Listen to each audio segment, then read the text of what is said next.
Now, I recently put out a video in regards to, well, I put out two videos. One was an initial video that said Samsung is thinking about putting liquid cooling in future Samsung smartphones, Galaxy flagship smartphones, similar to kind of like how Red Magic has it. You know, they have that cool, you could see on the back the liquid cooling work. Samsung was thinking about implementing that into future flagship Galaxy devices. And then we got word the following day that Qualcomm is kind of strong arming Samsung to use the Snapdragon CPUs instead of the Exynos CPUs in future Samsung flagship smartphones. I'm not going to review those entire videos, but to put it in a nutshell, Samsung, we all know, wants to move to Exynos CPUs. That's no secret. Just like Apple with Bionic chips, just like Google with Tensor chips, just like Xiaomi with Xiaomi chips. I don't know what they're called, but you get the point. That's only a logical progression moving forward, correct? Well, Qualcomm is releasing two separate flagship CPUs next year, a Pro model of their Snapdragon 8 Elite Gen 6 Pro, and then a lower class flagship, still flagship, Snapdragon 8 Gen 6. And that Snapdragon 8 Gen 6 was potentially going to be put in the base S26, S26 Plus. And I mentioned the other day how it wouldn't really make sense for Samsung to implement liquid cooling in their devices when Qualcomm can supply these chips at a cheaper cost. Essentially, again, strong arming Samsung, forcing them kind of, making it a no brainer to use their CPUs. Well, today we got information just how much cheaper that Qualcomm is looking to discount off of Samsung for being a, they want to, Qualcomm wants to make this a benefit. They want to give them a little hometown discount because Samsung is Qualcomm's biggest customer as far as number of units purchased and sold in devices. Samsung by far is their biggest consumer. Well, now Qualcomm is reportedly considering a substantial, get this, 16% price reduction on its Snapdragon chipsets, plural. So that tells me they're not just going to give Samsung a discount on the base flagship Snapdragon 8 Elite Gen 6. Remember, it's plural, so that means the Pro model as well for Samsung, since it's such a large customer of Qualcomm, as a strategic move to counter the growing threat posed by Samsung's in-house Exynos processors. This potential discount is particularly relevant given Samsung's current financial pressures from soaring DRAM prices, which have already led to cost-saving measures like switching OLED panel suppliers. Remember, Samsung obviously supplies their own OLED panels to their Galaxy phones. Well, Samsung, to save costs, for the base S27 and S27 Plus, Samsung was not going to use their own OLED panels. Samsung is going to use BOE panels because they're cheaper, and Samsung can maximize their profit on the base model and the Plus model if they use part suppliers that are cheaper. Now, let's get back to the Exynos. The Exynos 2700 is projected to significantly increase its market share. Samsung is wanting to put the Exynos 2700 in more Samsung devices. Samsung wants the Exynos 2700 powering at least 50% of all S27 model shipments. A noticeable jump from the Exynos 2600, which theoretically, it kind of right around 25% at this point for S26, and they are putting the Exynos 2700 in a couple of other models, but we're talking just about flagships right here. Now, while the exact chipsets involved are not specified, The rumored discount could make Snapdragon chips more cost effective than the Exynos 2700, potentially influencing, strong arming Samsung to prioritize Snapdragon for its flagship devices to maintain profitability and stable pricing. Now, this is an offer that Samsung cannot refuse. You see the thumbnail title of The Godfather where he says, I'm going to make an offer you can't refuse. I'm going to make him an offer he can't refuse. That's exactly what Qualcomm is doing here. Now, accepting this offer could have major implications for Samsung's own semiconductor foundry business, as it might signal a perceived inferiority complex of their brand new 2 nanometer GAA node compared to the TSMC competitor offerings. Though both companies are expected to prioritize their business interests, this is a turning point for Samsung. This is a huge fork in the road for Samsung. Do not get it twisted. I know you might think, CPU news, who cares? I just use the devices. Well, this could affect you and your device in Samsung and Qualcomm moving forward. Now, what does Samsung do?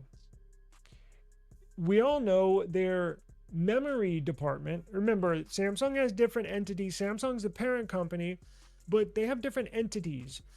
Their foundry business that makes CPUs, their Samsung Electronics, their mobile department, which makes phones, and then they have the washer and dryer and all the appliance stuff over there, way over there. But the phone department, the electronics department, is not doing good. It's not like, and we all know the Samsung foundry department is making money hand over fist. That department, that entity can't just say, oh, here, take $1 billion of our dollars that we generated since we're making so much, and here, use this. And you can use that for designing your future smartphones. Doesn't work like that. So what does Samsung electronics department do? Do they move forward with these Exynos chips? Or do they go the cheaper route and use Qualcomm Snapdragon chips? Because it sounds like Qualcomm does not want to lose this customer. If they're cutting 16% off the top, and from what I heard, that's about 3% cheaper than what Samsung can produce their smartphones with this new Exynos 2700. So they're undercutting what it costs Samsung to produce the Exynos 2700. I don't know which way they're going to go. Here's what I think is going to happen. I think Samsung is in, and actually I think this is the smartest idea. I've been thinking about this all day. It's a little later in the afternoon. I saw the story in the morning and I was going to record something, but I've been sitting on it like, damn, what would I do if I was Samsung? Here's what I would do if I was Samsung.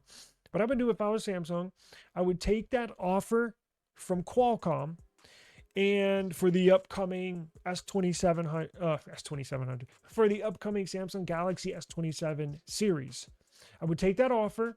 I would save Samsung, my company. If I was working at Samsung, I would save our company that money, because look, when you think, oh, it's only 3% cheaper, it's essentially the same. No, it's not. When you ship millions upon millions upon millions of smartphones, 3%, and let's see, these CPUs are generally, I think for this year, for the 8 Elite Gen 5, roughly $228, I think, $230 per CPU.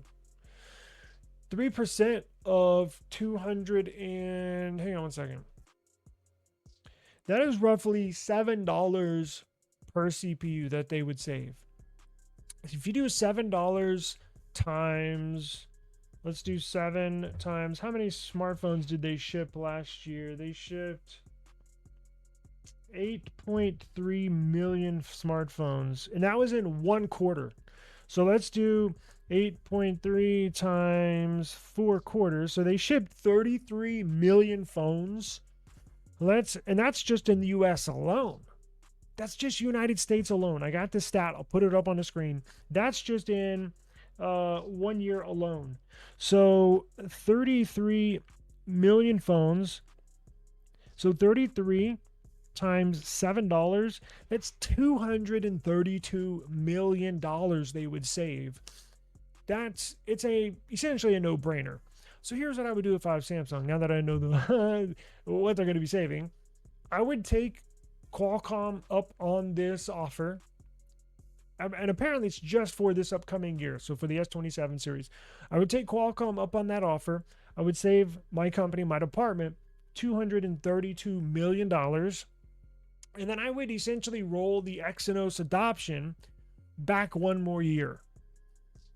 It sounds like Samsung is right on the cusp of something great, of having something as far as with their own Exynos CPU. It just looks like they're not there just quite yet. And what do I mean by that? Well, why did that report come out that Samsung needs liquid cooling? Well, they obviously get too hot, right? You wouldn't need liquid cooling on a mobile chipset if it stayed cool. So if they can just get maybe on the Exynos, maybe they just need another generation of foundry R&D to get the future Exynos 2800 CPUs down pat, meaning maybe they need a little more time trying to figure this out, because I do not believe liquid cooling is the way to go.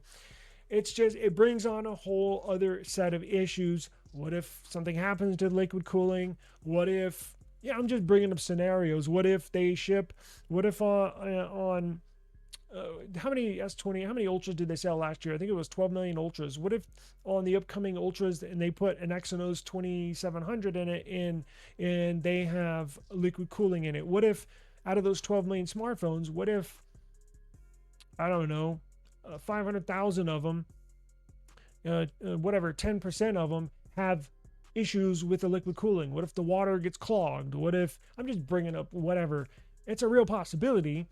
Then you're going to have a whole other set of problems. Not to mention, adding liquid cooling would make the price go up for the end consumer, because you're adopting a new technology, something you've never done in a mobile device. Liquid cooling? Are you kidding me? It sounds cool at first, but when you think about it, like, geez, what a headache.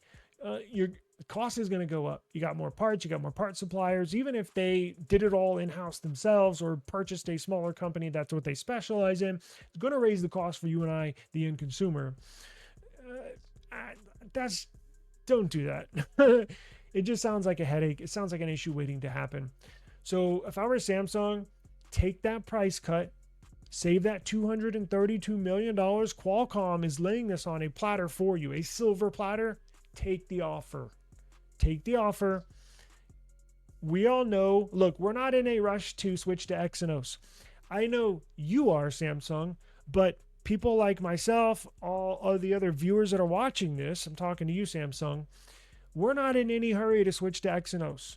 You have a very bad reputation with Exynos CPUs, and quite frankly, it scares the shit out of us when if I'm talking about consumers, if you launch an S27 Ultra or an S28 Ultra and it's got our new Exynos CPU, I don't know how to take that, because every Exynos CPU I've used, all but one of them has been shit, meaning they overheat. I've had one really solid. I think it was in the Samsung Galaxy S7 Edge. I think that's the one that I actually really enjoyed and was pretty good CPU, but that was like 10 years ago. Scares the shit out of me thinking I'm going to go get a new Exynos CPU. I don't know what to expect. I mean, benchmark numbers, I know you've shown some and they look pretty decent, but that was running on max power with liquid cooling. Remember that Exynos leak that we saw, the 26 or 2700, where the scores were mind-blowing. But here's what they didn't tell you. They ran that test on a device that had liquid cooling activated. So it's not even a real outlook of what that CPU could do. So I'm not down with Exynos right now. I'm not down with liquid cooling. I don't think that's a good idea. I think Samsung, you need to take this offer that you can't refuse and push it forward. Keep on moving. And I get it. Maybe in 5-6 years from now, all Samsung Galaxy devices will have Exynos chipsets. That's probably a reality. But getting there, getting to that point, you can't just pick up from here and jump 6 years in the future. Getting to that point down the road, there's going to be some road bumps. But Qualcomm is making you an offer you cannot refuse, and I think you have to take it. Peace. Yeah. Woo. I just need my space right now. Fresh off the G5 jet, on my way to a brand new kit.